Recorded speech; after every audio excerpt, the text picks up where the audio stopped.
எல்லாத்தையும் நிறைவேற்றிட்டோம்னு இப்படி கொஞ்சம் கூட மனசாட்சியே இல்லாம இப்படி கதை விடுறீங்களே மைடியர். வேணாம் வேணாம் வேணாம் வேணாம். உங்களுக்கு தான் ஆசையா பாசமா கூப்பிட்டா பிடிக்க மாட்டேங்குது. இப்படி கதை விடுறீங்களே மைடியர் சிஎம் சார்.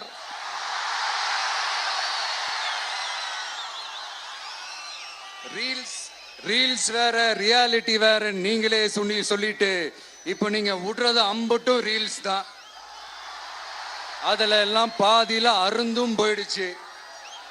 அப்படி அருந்து போன ரீல்ஸ் எல்லாம் கொஞ்சம் என்னன்னு பாப்போமா? கேஸ் சிலிண்டருக்கு மானியமா 100 ரூபாய் தரேன்னு சொன்னீங்களே, தந்தீங்களா?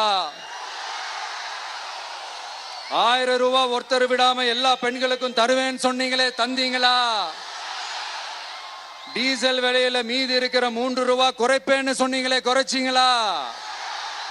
நீட்டு தேர்வை ரத்து செய்வோம்னு சொன்னீங்களே, ரத்து செஞ்சீங்களா? கல்வி கடனை ரத்து செய்வோம்னு சொன்னீங்களே, ரத்து செஞ்சீங்களா?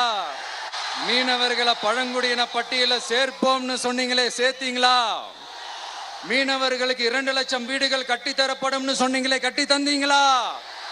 அனைத்து மீனவ கிராமங்களிலும் மீன் உலர்த்தும் தளம் அமைக்கப்படும் சொன்னீங்களே, அமைச்சு கொடுத்தீங்களா?